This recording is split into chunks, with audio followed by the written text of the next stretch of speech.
जय हिंद दोस्तों। क्या भारत के रिश्ते रसिया के साथ खराब होने लगे हैं? क्या भारत अब अमेरिका की तरफ ज्यादा झुकने लगा है? ऐसा मैं क्यों कह रहा हूं? क्योंकि आज की जब खबर आप देखोगे तो आपको कहीं ना कहीं ऐसा ही फील होगा कि अब भारत और रसिया के बीच में वो रिश्ते नहीं रहे जो 1971 के समय पे बन चुके थे। मतलब भारत के रिश्ते क्या रसिया के साथ बिगड़ने लगे हैं?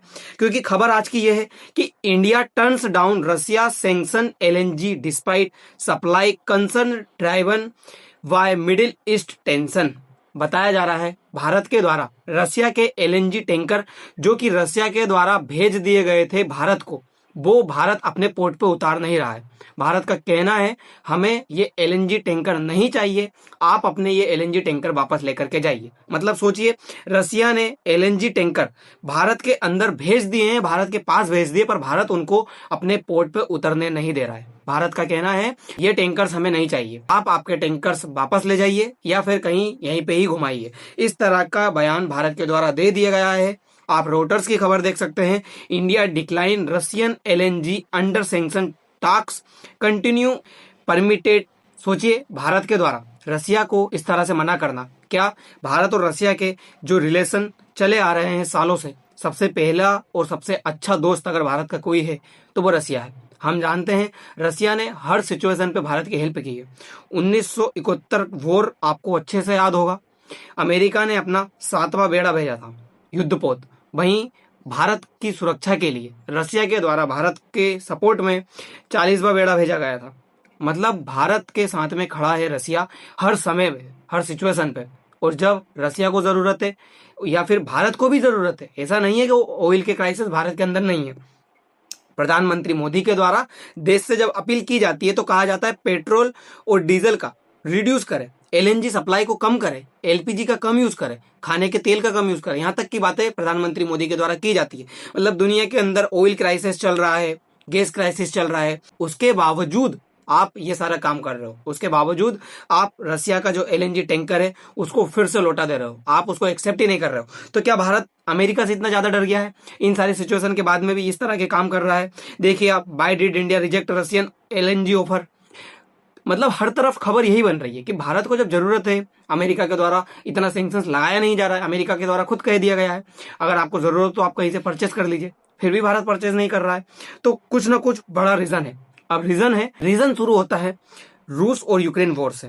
आप जानते हो 2022 से ही, 21-22 से ही रूस और यूक्रेन के बीच में वॉर चला आ रहा है। ये वॉर अभी तक पूरी तरह से खत्म हुआ नहीं है। इन दोनों के बीच में थोड़े दिन के लिए सीजफायर होता है, फिर से एक दूसरे के ऊपर अटैक कर देते हैं। ये वॉर चला आ रहा, इसी वॉर को कम करने के लिए या रसिया को काउंटर करने के लिए यूएस के द्वारा काफी ज्यादा सैंक्शंस लगाए गए। दुनिया के अंदर सबसे ज्यादा सैंक्शंस झेलने वाला कंट्री भी रसिया बन चुका। मतलब रूस के ऊपर बहुत ज्यादा सैंक्शंस लगे। भारत ने रूस से ऑयल परचेस करना बंद नहीं किया इस सिचुएशन के बाद भी, सैंक्शंस लगने के बाद भी। फिर भारत को उसका खामियाजा टेरिफ के रूप में भुगतना पड़ा। भारत के ऊपर 25% जो पेनाल्टी है वो लगाई गई रसिया से ऑयल परचेस करने के लिए। फिर भारत और अमेरिका के बीच में एक ट्रेड डील होती है। उस ट्रेड डील के बीच में कहा जाता है कि हम भारत का जो ये टेरिफ है 50% हो गया था, उसको अब हम 18% तक लेकर के आ जाएंगे। इस तरह का बात हो जाती है। फिर भारत रसिया के साथ में जो ऑयल है वो कम परचेस करना शुरू कर देता है। लेकिन फिर युद्ध मिडिल ईस्ट शुरू हो जाता है, मिडिल ईस्ट में फिर वार शुरू हो जाता है। जैसे ही मिडिल ईस्ट वॉर शुरू होता है, इस मिडिल ईस्ट वॉर के बीच में यूएस के द्वारा कहा जाता है कि अब जो जिसके साथ ऑयल परचेस करना चाहे, गैस परचेस करना चाहे, वो कर सकता है, क्योंकि दुनिया के अंदर क्राइसिस चल रहा है, इससे बचने के लिए। तो भारत रूस के साथ में फिर ऑयल परचेस करना शुरू करता है। लेकिन अचानक ये खबर निकल कर आती है कि भारत के द्वारा अब रूस का जो एलएनजी टैंकर है वो वापस भेज दिया गया। भारत रूस से एलएनजी नहीं परचेस कर रहा है। आप थोड़ा सा इस खबर को देखिए। The biggest buyer of Russia seaborne crude. India Russia का सबसे बड़ा बायर कंट्री है। साथ में रसिया के deputy energy minister Pavel Sorokin during his April 30 visit when he met Indian official including petroleum and natural gas minister Hardeep Singh. मतलब इनके साथ में रसिया के मिनिस्टर, डिप्टी एनर्जी मिनिस्टर है, उनकी मुलाकात होती है। उस मुलाकात के बाद भी इनके द्वारा ये चीजें रिजेक्ट कर दी जाती है और वापस उनको भेज दिया जाता है। अब होता क्या है, रसिया की 2 एलएनजी कंपनियां हैं, 2 एलएनजी पोर्ट है, उनके ऊपर अमेरिका के द्वारा सैंक्शंस लगाए गए। आप देखिए, पहला है आर्कटिक एलएनजी 2। इसको अगर मैप में देखा जाए तो ये रहा, रसिया के जस्ट ऊपर वाला हिस्सा ये आर्कटिक एलएनजी 2 रसिया का ये एलएनजी प्लांट है जहां से एलएनजी निकलती है। तो ये दुनिया का सबसे ज्यादा एलएनजी प्लांट करने वाला यानी एलएनजी भेजने वाला एरिया है। अब अमेरिका चाहता है कि यहाँ से कोई एलएनजी परचेज ना करे। क्यों परचेज ना करे? क्योंकि मैंने आपको बहुत बार बताया है, अमेरिका का मानना है कि एलएनजी परचेज करोगे या पेट्रोल परचेज करोगे तो आप रूस को पैसे दोगे, उस पैसे का यूज रूस यूक्रेन के ऊपर हथियार का यूज करेगा, हथियार खरीदेगा और हथियार से हमला करेगा, यानी कि यूक्रेन को नुकसान पहुंचाएगा, यूक्रेन को जो है परेशान करेगा। अगर ये युद्ध खत्म करना है रूस और यूक्रेन का, तो रूस को इकोनॉमिकली जो है डैमेज करना चाहिए। अब रूस को इकोनॉमिकली डैमेज कैसे किया जाए? तो रूस को इसी तरह से इकोनॉमिकली डैमेज किया जाएगा कि उसके सारे जो पावर प्लांट्स हैं उनको ऊपर सैंक्शन लगा दिया जाए। तो एक तो यहाँ पे सैंक्शन लगा हुआ है, दूसरा आप थोड़ा सा देखिए, LNG cargo from Russia US sanction Portovaya, एक और है पोर्टोवाया प्लांट। ये पोर्टोवाया प्लांट भी रशिया का ही है, जिसके ऊपर भी यूएस के द्वारा सैंक्शन लगाए गए हैं।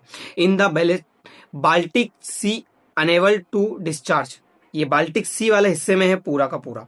अब हुआ क्या, अमेरिका के द्वारा इनके ऊपर सैंक्शंस लगा दिया गया। अमेरिका का कहना था कि इससे कोई भी ऑयल परचेज नहीं करेगा, कुछ भी परचेज नहीं करेगा। बातें माननी पड़ी, क्योंकि अमेरिका के साथ में अगर हम अमेरिका की बात नहीं मानेंगे तो यूएस के साथ में भारत के जो रिलेशंस है वो खराब हो जाएंगे। अगर यूएस और भारत के रिलेशन खराब होते हैं तो ये भारत के लिए बहुत बड़ी नुकसान वाली बात होगी।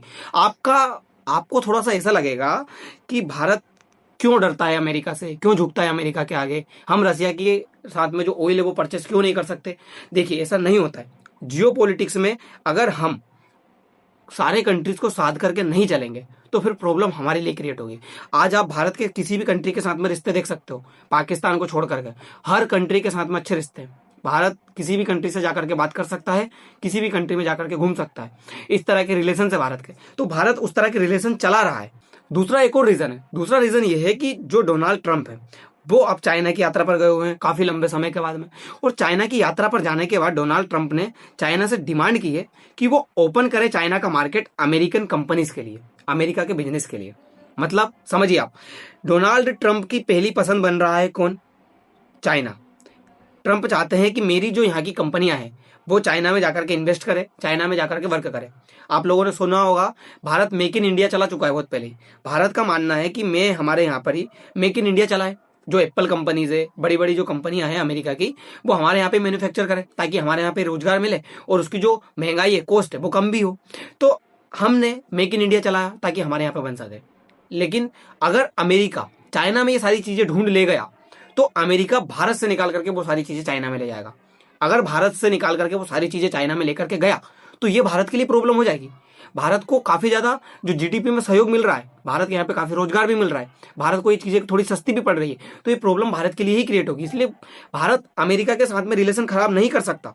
अगर हम अमेरिका की इस बात को ना मान करके रशिया के जो ऑयल वगैरह है वो बुलवा सकते हैं तो फिर प्रॉब्लम क्रिएट हो जाएगी। आगे चलकर आपको पता भी चलेगा कि हम रशिया के साथ में जो एलएनजी है वो कभी बुलवाए ही नहीं है। ये देखिए, अमेरिका और चीन की जो दोस्ती है वो ज्यादा क्लोज हो गई तो ये भारत के लिए भी प्रॉब्लम होगी, क्योंकि भारत के चाइना के साथ में रिलेशन उतने अच्छे हैं नहीं।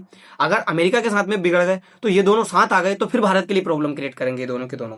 इसीलिए भारत कोशिश कर रहा है कि ताइवान के साथ में जो भारत के रिलेशन है वो अच्छे रहे, क्योंकि जिस तरह से चाइना पाकिस्तान को एज ए प्रॉक्सी यूज करता है भारत के खिलाफ, उसी तरह से भारत भी चाहता है कि वो ताइवान को बैलेंस बना करके चले। मतलब चाइना और पाकिस्तान के बीच में कोशिश करे चाइना को काउंटर करने की ताइवान के जरिए। वन चाइना पॉलिसी हम मानते तो हैं, पर फिर भी हम ताइवान है उसके साथ में रिलेशन बनाते हैं, ताइवान के साथ में जो डिप्लोमेटिक आइडियाज है वो शेयर करते हैं, ताइवान के अंदर जाकर के इन्वेस्टमेंट करते हैं। तो भारत की जो पॉलिसी है सारे देशों को एक साथ लेकर के मैनेज करने की, आप चाहे देख लीजिए भारत को ताइवान के साथ में देख लीजिए, चाहे आप रशिया के साथ में देख लीजिए, चाहे आप यूके के साथ में देख लीजिए, चाहे आप अमेरिका के साथ में देख लीजिए, भारत के सारे कंट्रीज के साथ में अच्छे रिश्ते हैं। हालांकि हम रशिया से ऑयल नहीं बुलवा रहे हैं, हमने पहले 27 देशों से ऑयल बुलवाया करते थे, आज के टाइम पर हमने 41 देशों से ऑयल बुलवाना शुरू कर दिया है। मतलब हमने जो हमारा एरिया है वो डाइवर्ट किया है और बढ़ाया है इस क्षेत्रफल को। हम कोशिश करते हैं कि सिर्फ एक ही देश पर डिपेंड ना रहे। मिडिल ईस्ट के अंदर भारत बहुत डिपेंड था, 40% हमारा जरूरत का ऑयल मिडिल ईस्ट से ही आता था, लेकिन अभी पूरी तरह से स्ट्रेट ऑफ हॉर्मुज बंद होने से ये ब्लॉक हो चुका है, तो हमने अंगोला जैसे देश से बुलाना शुरू कर दिया। मतलब हम डाइवर्ट कर रहे हैं हमारी जो जरूरत है उसको। साथ ही जो हरदीप पुरी सिंह है उनके द्वारा कहा गया है, India never import LNG from Russia. समझिए आप, इनका कहना है कि भारत ने कभी रशिया के साथ में ऑयल जो एलएनजी है वो परचेज ही नहीं किया। India has converted challenge into opportunity. बिल्कुल। दूसरी बात, false narratives are being spread to create panic.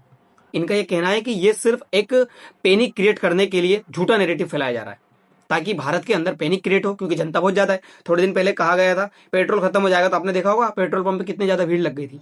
Problems यहाँ क्रिएट होती है भारत के अंदर पब्लिक ज्यादा होने की वजह से। Fuel price are not linked with election.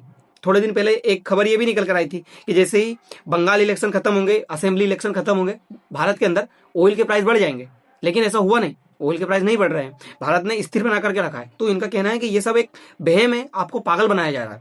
दूसरी बात, ओएमसी जो कि भारत की सरकारी ऑयल कंपनी है, लूजिंग 30,000 करोड़ ए मंथ। इनका कहना है कि एक दिन में 1,000 करोड़ रुपए खो रही है ये, मतलब गवा रही है, लॉस हो रहा है इसको, लेकिन फिर भी जो कीमत है वो उसको स्थिर बनाए रखी हुई है ऑयल की। तो ये भारत की कंपनी घाटा उठा रही है। साथ में इन्होंने ये भी कहा, have 16 days of crude, LNG 45 days of LPG stock. Bharat के पास में अच्छा खासा स्टॉक है। पेट्रोल वगैरह का बताया जाए तो 60 दिन का, और एलएनजी इनका 45 दिन का हमारे पास अभी की हालत में स्टॉक रखा हुआ है। और भारत हर रोज अपना जो स्टॉक है वो बढ़ाने की कोशिश कर रहा है, क्योंकि भारत का ये कहना है, जो प्रधानमंत्री मोदी ने अपील की थी उसको गलत डायरेक्शन में लेकर के गए। प्रधानमंत्री मोदी का ये कहना था कि हो सकता है ये युद्ध लंबा चले, तो और ज्यादा हमें प्रॉब्लम्स क्रिएट हो सकती है अगर लंबा चलेगा तो हमें प्रिपेयर रहना है। इस तरह से नहीं कहा गया था कि इसको गलत वे में इसको निकाला जाए। तो ये सारी चीजें निकली थी प्रधानमंत्री मोदी के द्वारा, जो कहा गया ऑयल का कम यूज करे, मेट्रो वगैरह से सफर करे, जो वर्क फ्रॉम होम है उसका यूज करे, कोशिश करे कि घर से काम किया जाए ताकि आपको बाइक वगैरह का यूज करके बाहर ना जाना पड़े। गोल्ड है उसको 1 साल तक परचेज ना करे, इस तरह का भी उन्होंने कहा जो ऑयल है उसको कटिंग करे, फालतू का जो ऑयल वेस्ट है वो ना करे, कोशिश करे कि इलेक्ट्रिक व्हीकल में ही आप सफर करें।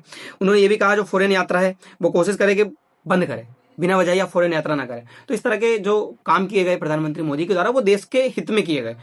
इनका हरदीप पुरी सिंह का यही कहना है कि हम अगर ये चीजों को मान लेंगे तो फायदा हमारा ही है। हम कोशिश कर रहे हैं कि ये हमारे लिए इफेक्टिव हो, ना कि इसलिए कि देश के अंदर पैनिक क्रिएट किया जाए। तो दोस्तों, आप इन सारी चीज के बारे में क्या सोचते हैं जरूर बताइएगा। फिलहाल के लिए इतना ही, मिलते हैं अगली वीडियो में। धन्यवाद।